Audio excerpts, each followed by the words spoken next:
saudaraku yang terkasih di dalam Tuhan, Daily Wisdom hari ini mengambil sebuah tema hidup yang dipulihkan. Orang yang membutuhkan pemulihan adalah orang yang sakit. Orang sehat, dia tidak membutuhkan. Orang yang sakit membutuhkan waktu untuk pemulihan, untuk bisa sehat. Bisa sebentar, bisa juga lama, bahkan bertahun-tahun. Karena proses orang menjadi sakit itu banyak kali terjadi sudah dalam waktu yang cukup lama. Terjadi penumpukan, akumulasi. Namun pemulihan kesehatan tubuh jauh lebih mudah dibandingkan proses pemulihan hati yang luka atau jiwa yang sakit. Hati atau jiwa yang sakit, yang terluka, biasanya tersembunyi jauh di dalam diri orang tersebut.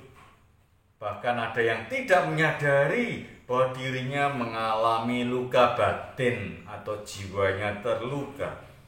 Orang yang memiliki luka batin biasanya mudah tersinggung, mudah sakit hati.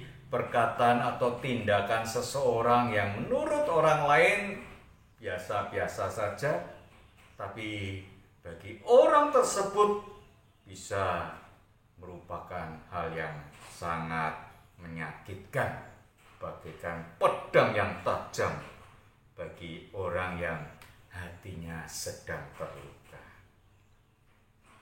Usaha kita atau kehadiran kita sebagai sahabat atau pelayan Tuhan, sebagai teman untuk dapat memulihkan itu tidak mudah, tidak cukup dengan kehadiran kita, dengan kata-kata kita, dengan nasihat kita. Kadang kita juga membutuhkan bantuan seorang dokter, psikiater untuk memberikan obat agar bisa meredakan apa yang ada di dalam diri kita. Kalau hanya usaha kita semata, ya kadang bisa menyembuhkan, tapi banyak kali tidak.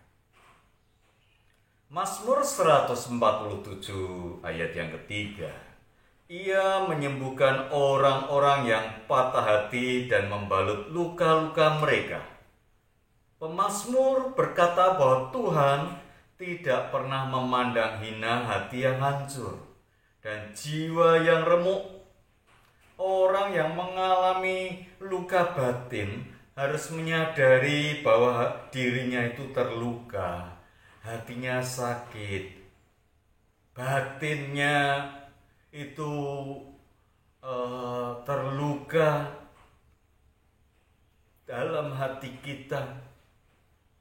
Bila kita terus menyalahkan orang lain sebagai penyebabnya, kita tidak akan pernah sembuh.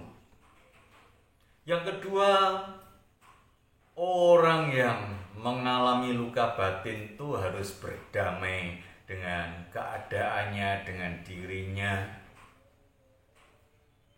Dan yang ketiga, memohon kuasa Tuhan memulihkan, agar Tuhan boleh menutup luka hati kita, menyerahkan semua beban, kepahitan, kemarahan, luka hati kepada Tuhan, memohon agar Tuhan memampukan kita untuk mengampuni orang yang melukai diri kita.